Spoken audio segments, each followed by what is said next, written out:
சிறப்பு வைப்பு அடுத்தபடியாக நிகழ்வுப்படும். அடடா தோழா, அடடா தோழா, அடங்கியாயிருப்பாய், அன்னை தமிழுக்கு இழுக்கியலில் அடங்க மறுப்பாய், அத்துமீறுவாய். மண்ணில் ஆள்பவன் என்றாலும் இடியாய் உலகு, மண்ணை ஆண்டவன் என்றாலும் இறை தளலாய் எலும்பு. தமிழை சீண்டுவோர் கூட்டம் தொடை நடுங்கி ஓடட்டும், தமிழே 8 திக்கும் முழக்கட்டும். அருமை தோழர்களே, அறிமுக உரை மாவட்ட தலைவர் அருமை மைத்துவர் அங்கிங்கனாதபடி எங்கும் புகழ் பரப்பிக் கொண்டிருக்கின்ற அருமை மைத்துவர் அண்டோனு அவர்கள் அழகாக சொல்லிவிட்டார்கள். புதுக்கோட்டை என்பது பழம்பெரும் புகழுக்கு சொந்தமானது. புதுக்கோட்டை என்பது நாள்தோறும் புகழுக்கு சொந்தமானது. ஏனென்று சொன்னால் பழம்பெரும் புகழையெல்லாம் சொல்லுவதற்கு அல்லது தற்பொழுதுள்ள புகழையெல்லாம் சொல்வதற்கு எங்களுடைய அறிவார்ந்த பல்கலைக்கழகம் எங்கள் ஐயா ஞானாலயா தமிழ்ச்செம்மல் பா. கிருஷ்ணமூர்த்தி அவர்கள் இருக்கிறார்கள். அவர்களை பேசவிட்டால் நாமெல்லாம் நாள் முழுவதும் கேட்டுக்கொண்டே இருக்கலாம்.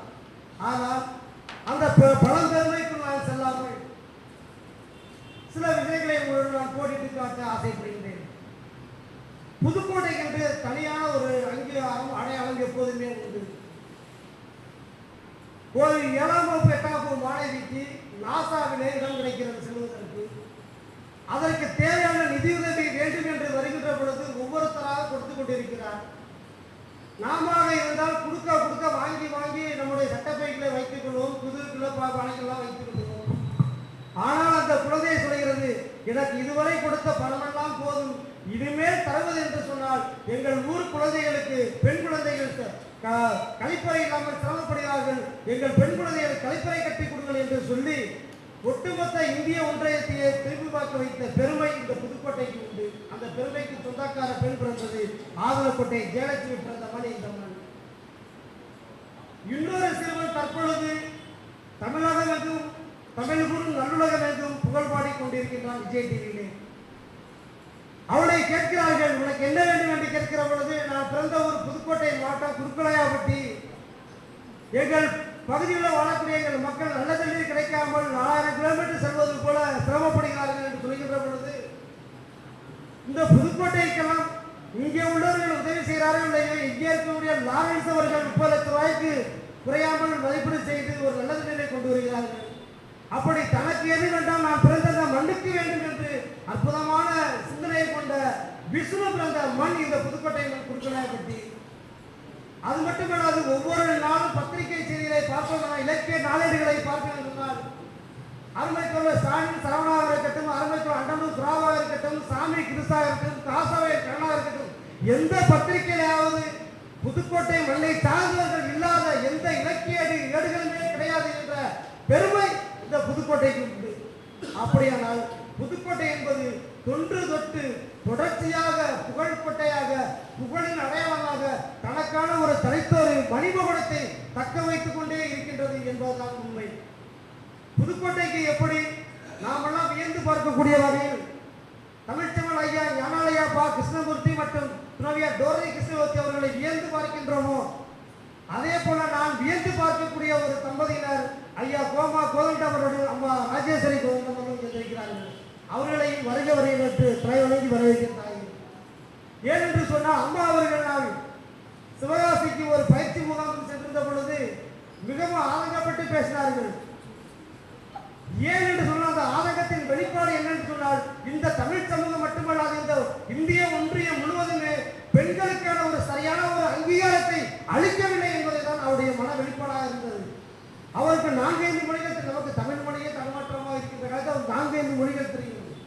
புதுக்கோட்டையை சேர்ந்த புதுக்கோட்டையை மண்ணில் வாழ்ந்த தோழரை எழுத்தாளர் சாரதா அவருடைய வாழ்வியலை மொழிபெயர்த்திருக்கிறார் தெலுங்கில் இருந்து.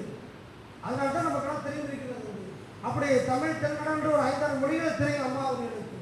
நான் சொல்லக்கூடியது, நீங்கள் பெண் ஆண் என்ற பாகுபாடு கிடையாது இலக்கியத்திலே. தொடர்ந்து நாம் இயங்கிக் கொண்டே இருக்க வேண்டும் என்று இயங்கிக் கொண்டே இருக்கின்ற பொழுது நமக்கான அங்கீகாரம் கிடைக்கும். புதுக்கோட்டை இன்னும் பெருமைக்கு சொந்தமானது நமக்கு தெரியாதல்ல. புதுக்கோட்டையில் வாழ்ந்தவர்கள், புதுக்கோட்டையில் வளர்ந்தவர்கள் எல்லாம் இங்கே புதுக்கோட்டையை கொண்டாடி கொண்டிருக்கிறார்கள். சில தினங்களுக்கு முன்னால் எழுத்தாளர் நவீனன் அவர்களுடைய பையன் ரவிகீதா அவர்கள் இங்கே புதுக்கோட்டையில் இருந்தார்கள். என் அப்பா ஒரு 4-5 ஆண்டுகள் இங்கே புதுக்கோட்டையிலே வாழ்ந்தாராம். ஒருவேளை இங்கே நடந்திருப்பார், அங்கே நடந்திருப்பார் என்று அங்கெல்லாம் தொட்டு வழங்குகின்றார். அப்படி என்றால் புதுக்கோட்டை இங்கே இருக்கின்றது. இது சும்மா பொய்யாக எழுதப்பட்ட வரலாறு கிடையாது. அவர் இங்கே புதுக்கோட்டை வந்து நான் ஏதாவது இந்த புதுக்கோட்டையை மண்ணுக்கு செய்ய வேண்டும், யாருக்காவது விருது தர வேண்டும் என்று செய்யும்போது ஐயா ஞானநாய கிருஷ்ணமூர்த்தி, தமிழ்ச்சவர் தங்கமூர்த்தி உட்பட சோழச்சர் உட்பட ஒரு 5 பேருக்கு அவருடைய அப்பா பேருடைய விருதுகளை கவிழ்த்து அவர் தன்னைத்தானே மகிழ்ச்சி இருக்கிறார். அப்படி என்றால் இந்த புதுக்கோட்டை பழம்பெரும் மாண்புகளுக்கு சொந்தமானது, நாள்தோறும் மாண்புக்கு சொந்தமானது. என் அருமை சொந்தங்களே, எழுத்தாளர் சாரதாவர்களை பற்றி பேசுவதற்கு நம்முடைய ஆளுமை நல்லா இருக்கிறார்கள்.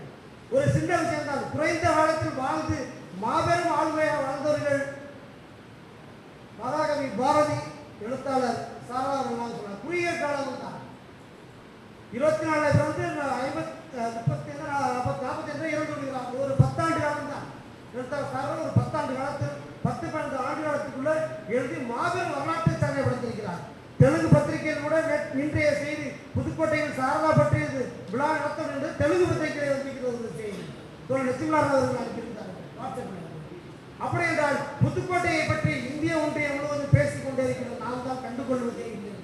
தோழர் அண்டலூர் சுறாவர்கள் இருந்தார்கள், கணக்கில் வழங்க முடியாத எழுத்தாளர் இங்கே இருக்கிறார் என்று. வீட்டுக்கு எழுத்தாளர்கள் கவிஞர்கள் நிறைந்திருக்கின்ற மண் இந்த புதுக்கோட்டையில் இருந்தார். அப்படி எழுத்தாளர் சார்ந்தவர்களை இந்த நாளை நாம் கொண்டாடி கொண்டிருக்கிறோம். நாம் யாரும் நம்மை கண்டுகொள்ளவில்லை என்று எதிர்பார்க்கிற பொழுது நம்மை யாரோ ஒருவர் கண்டுகொண்டிருப்பார்கள். இங்கே பெயர் சொல்லக்கூடிய வகையிலே எழுத்தாளர் கவிஞர்கள் இருக்கிறார்கள். பெயர் சொல்லக்கூடிய வகையில் பெயர் சொல்லும் அளவிற்கு உயரக்கூடிய எழுத்தாளர்கள் இங்கே இருக்கிறார்கள். இன்னும் சில தினங்களிலே பறக்கத்தையும் பட்டாம்பூச்சி என்கிற அற்புதமான ஒரு கவிதை நூலை எழுத கவிஞர் செங்கை தீபியா அவர்கள் எழுதியிருக்கிறார். அவர்களும் இங்கே எழுதியிருக்கிறார்கள். படித்தவர்கள் படிக்காதவர்கள் கொத்தனார் என்று எந்த பாகுபாடும் இல்லாமல் அத்தனை எழுத்தாளர்களை கவிஞர்களையும் உருவாக்கி அழகு பார்க்கக்கூடிய மண் இந்த புதுக்கோட்டை மண். அந்த வகையில் இந்த இனிய நிகழ்வு என்பது அற்புதமாக நடைபெற்றுக் கொண்டிருக்கிறது. எழுத்தாளர் சாரதா அவர்கள் புதுக்கோட்டையிலே பிறந்து அங்கே தெனாலிக்கு சென்று வறுமையின் பிடியில் சிக்கி உணவு கிடைக்காம தான் சென்றிருக்கார்கள். அதுதான் உண்மை. எழுத்தாளர் அண்டலூர் சொன்னார்கள், நான் வந்து அந்த வேலைக்கு சென்றேன், இந்த வேலைக்கு சொன்னார். உண்மை அதுதான். நான் எழுதி பத்திரிகையை போட்டேன்னு நான் புதுக்கோட்டையில் பல ஓட்டங்கள் இவ்வளவு பத்திரிகை நண்பர்கள் இருக்கலாம்னு தெரியும். ஏன்னா வறுமையின் இப்படிதான் சில சூழ்நிலைகள் மாறுகிறது, நாம் மாறி முடிகிறோம், அதை பிடித்து நம்ம போயிடலாம். அதற்கு காரணம் ஒரு இணக்கமான நட்பு சூழல் இருப்பதான். அந்த எவ்வளவு மாறுபட்ட அமைப்புகள் இங்கே இருந்தாலும் புதுக்கோட்டை மண்ணை சார்ந்தவர்கள் ஓர் அமைப்பாக இருப்பதுதான் இங்கே புதுக்கோட்டையின் பெருமை.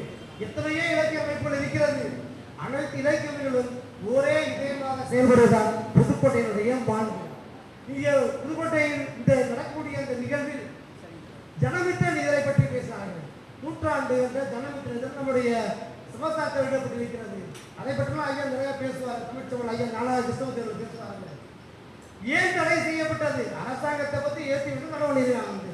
அரசாங்கத்தை ஏற்றி போனால் தூக்கில போட்டு கொடுக்குறாங்க. இதுதான் நடைமுறை. அப்படி ஜனமித்திரர்கள் அரசுக்கு எதிராக வேற ஒண்ணும் கிடையாது, இன்னார்தான் ஆட்சிக்கு வர வேண்டும் என்று தொடர்ந்து ஜனமித்திரன் உழைங்கியதால் ஜனமித்திரன் தடை செய்யப்பட்டது. தடை செய்யப்பட்டு பிறகு வெளியாடைக்கு பிறகு தன்னை மாற்றிக்கொண்டது. ஆனால் சிறிது காலம் மீண்டும் வந்தது. சில நிதி நெருக்கடி, சில சூழல் இன்று வரை நடைபெற்ற தொடர்ந்து இயங்குவதற்கான சூழல் அமைந்திருக்கும்.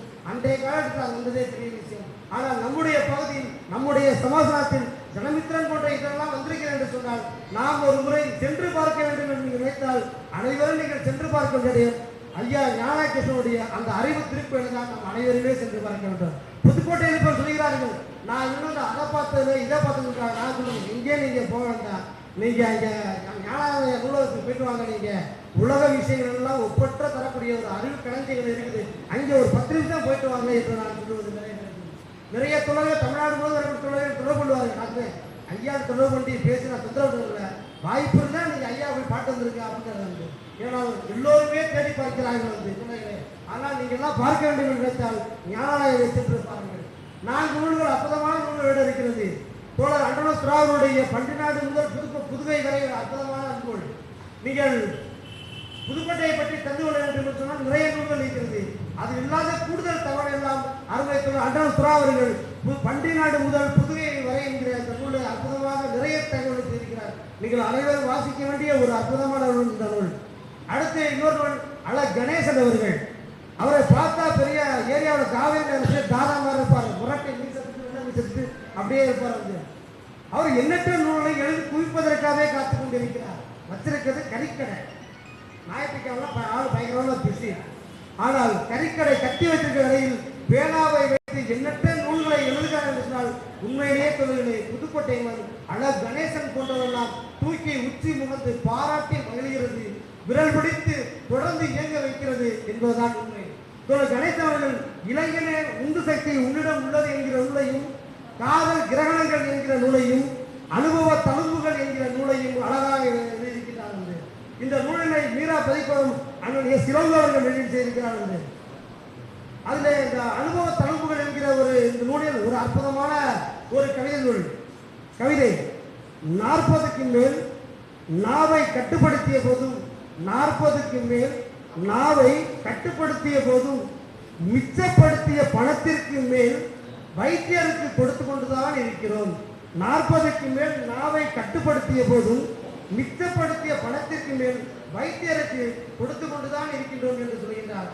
சேர்த்து வைக்கிற பணத்தில் அந்த காசுக்கு நம்ம ஒரு நல்ல பொருள் பழம் காய்கறிகள் வாங்கி சமைச்சா கொடுத்தா கூட நல்லா இருந்திருப்போம். காசை மிச்சப்படுத்தி கடைசி 40 வயசுக்கு மேல நோய்க்கு கொண்டு போய் செலவழிக்கிறோம் என்று அழகாக சொல்லியிருக்கின்றார். இந்த அற்புதமான நிகழ்வுக்கு வரைய வருகின்ற எங்கள் அம்மா கல்வியில் ஒரு புரட்சியை செய்து கொண்டிருக்கக்கூடிய ஏழை மாணவர்களுக்கு எண்ணற்ற உதவிகள் செய்யக்கூடிய அம்மா சந்திரா ரவீந்திரன் அவர்கள் இருக்கிறார். அவர்களையும் வரவேற்கின்றோம்.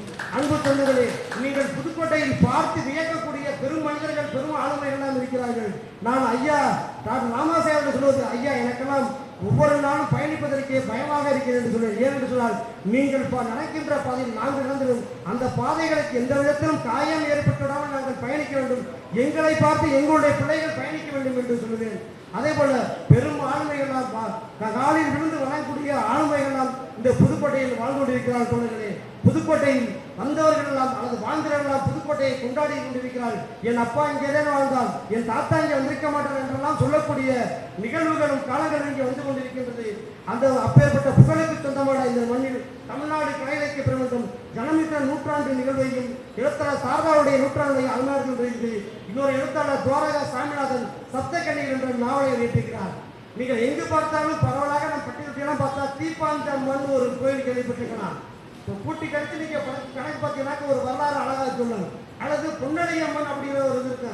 இந்த தீப்பாஞ்சம்மனும் பொன்னலையம்மன் நீங்க எங்கிட்டு பார்க்கலாம் அப்படின்னா இந்த வெள்ளாற்றங்கரைக்கு அந்த பக்கமா அல்லது நம்முடைய அரண்மனைக்கு மேற்கு பக்கமா உள்ள பகுதிகளெல்லாம் சென்று பார்த்தீங்கன்னு சொன்னால், அதாவது கோநாடு, காநாடு, பொன்னமராதி, மேமுநாடு என்று சொல்ற அந்த நாடுகளுக்கு பூங்குன்ற நாடுகள்லாம் நீங்க அந்த நாடுகளுக்கு போய் சென்று பார்த்தனால் பொன்னலையம்மன் தீப்பாஞ்சம்மன் கோயிலா இருக்கும். அதே போல இந்த சப்தகன்னிகள் என்கிற கன்னிமார் கோயில் இருக்கும். அப்படி வயலோகம் பகுதியெல்லாம் இந்த கன்னிமார் கோயிலா இருக்கு. இதுகளெல்லாம் ஒருங்கிணைத்து ஒரு அற்புதமான நாவலாக தந்திருக்கிறார். இந்த அனைத்து நூல்களையும் நீங்கள் வாங்கி அங்கீகரிக்க வேண்டும். தமிழ் சமூகம் புதுக்கோட்டையை தமிழ் ஊரில் கொண்டாடி கொண்டிருக்கிறது. நீங்களும் நானும் இந்த புதுக்கோட்டையில் வாழ்ந்ததற்காக, வளர்ந்ததற்காக, வந்துவதற்காக நாம் எல்லாம் பெருமைப்பட வேண்டும் என்று கூறி இந்த இனிய விழாவிற்கு வந்த அனைவரையும் நன்றி பாராட்டி இந்த இனிய விழாவை அறிமுகம் செய்ததில் நான் காலத்தின் பயனாகிறது விடைபெறுகிறேன். நன்றி தோழர்களே. நன்றி தோழர்களே. அடுத்ததாக ஞானாலய கிருஷ்ணமூர்த்தி அவர்கள் உரையாற்றுவார்கள். அதற்கு முன்னதாக நூல் வெளியீடுகள். மொழிபெயர்ப்பு ராஜேஸ்வரி கோதண்டம் அவர்கள் மொழிபெயர்த்த கஷ்டஜீவி சாகித்ய சிரஞ்சீவி ஞானாலயா அவர்கள் பெற்றுக்கொள்வதற்காக மாவட்ட செயலாளர் தா செங்கோடன் அவர்களை மேடைக்கு அழைக்கிறோம். அதே போல பழ குமரேசன் அவர்களை மேடைக்கு அழைக்கிறோம்.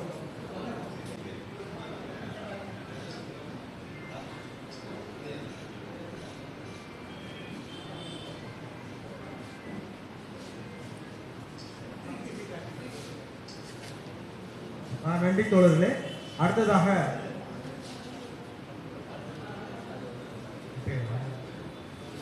இந்த சாரதா அவர்களுடைய வாழ்க்கை குறிப்பை தொகுப்பாக தோழர்கள் வாங்குவதற்கு ஒத்துக்கொண்டிருக்கிறார்கள். அந்த வகையில் ராமசுப்பிரமணியன் விருதுநகர் அவர்கள் 10 நூல்களை தொகுப்பாக பெறுகிறார்கள். அன்போடு மேடைக்கு வருமாறு அழைக்கிறோம்.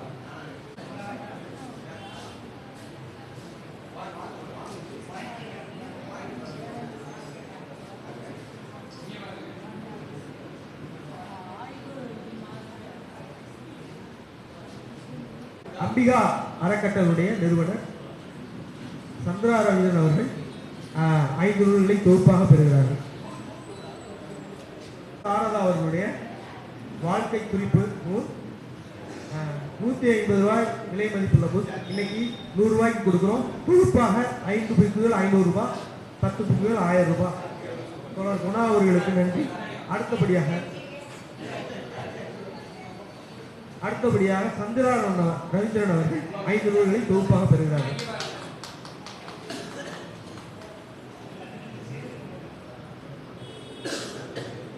அடுத்ததாக அண்டனூர் சுரா அவர்கள் எழுதிய புதுக்கோட்டை பண்டி நாடு முதல் புதுகை வரை என்ற நூலை வெளியிடுவதற்கு நம்முடைய அகில இந்திய சம்மேளனத்துடைய பொதுச் செயலாளர் சாகித்ய அகாடமி வின்னர் லட்சுமி நாராயணா அவர்கள் வெளியிட என்ஆர் ஜீவானந்தம் அவர்கள் மேடைக்கு வருமாறு கேட்டுக்கொள்கிறோம். வாழை பூ மணிமொழி, ஜீவாதாசன், மாரிமுத்து ஆகியோர் இந்த நூலை மேடையில் வந்து பெறுமாறு அன்போடு அழைக்கிறோம். முதல் தொகுதி இதோடைய பிறகாக 5 தொகுதியில் வர இருக்கிறது. புதுக்கோட்டை குறித்தான ஒரு சிறந்த புரிதலையும் ஒரு அறிவியல் பூர்வமான ஆய்வு வகையில் எழுதப்பட்ட நூல். எனவே கடந்த காலத்தில் வந்த புதுக்கோட்டை குறித்த நூல்கள் அது ஒரு என்ன சொல்றேன்னா அவங்க பொதுவாக இருக்கிறத சொல்றதை எழுதுவாங்க. இது ஒரு அறிவியல் வகைப்பட்ட ஆய்வு நூல். எனவே தோழர்கள் இந்த நூலை வாங்கி ஆதரிக்குமாறு அன்போடு கேட்டுக்கொள்கிறோம்.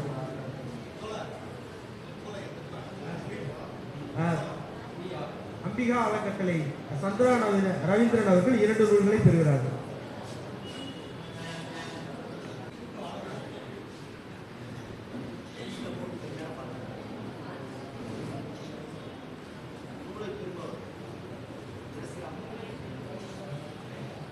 எழுத்தாளர் துவாரக சாமிநாதன் அவர்கள் எழுதிய சப்தகனிய எழுத்தாளர் மேடைக்கு வரவும். இந்த நூலை பெறுவதற்காக அஜய்குமார் கோஷ் அவர்கள், கோவில் குணா அவர்கள், மூட்டாம்பட்டி ராஜு அவர்கள், சிவகவி காளிதாஸ் அவர்கள், ஆசிரியர் சி பாலையா அவர்கள், புத்திர சிகாமணி அவர்கள் மேடைக்கு வருமாறு அன்போடு அழைக்கிறோம்.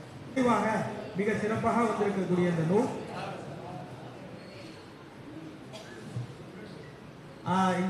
இந்த நாவல் 200 ரூபாய் மதிப்புள்ள இந்த நாவலை அரங்கத்தில் 170 ரூபாய்க்கு கிடைக்கிறது. அன்பு குறித்து இந்த தோழர்கள் இந்த நூலை பெற்றுக் கொள்ளுமாறு கேட்டுக்கொள்கிறோம்.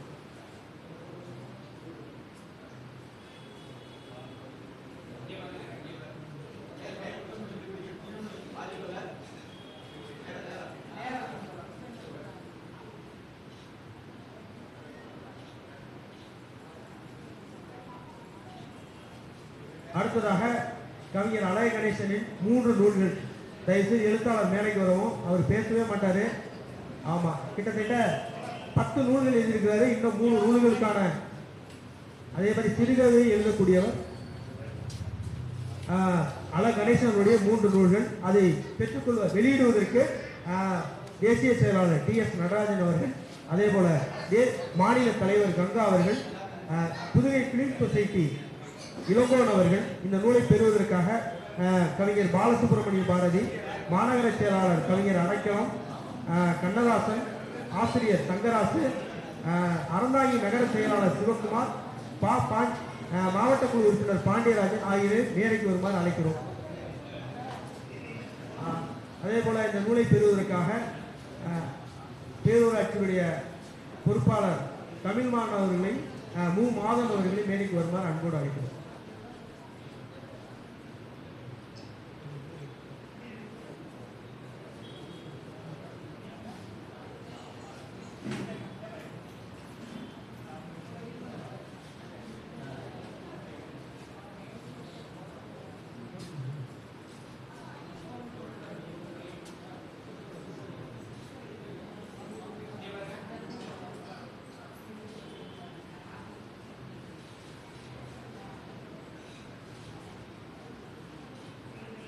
துவராக சாமியினுடைய சப்தக்கனி நூலை சந்திரா ரவீந்திரன் அவர்கள் 3 நூல்களை தொகுப்பாக வாங்கிக் கொள்கிறார். நன்றி.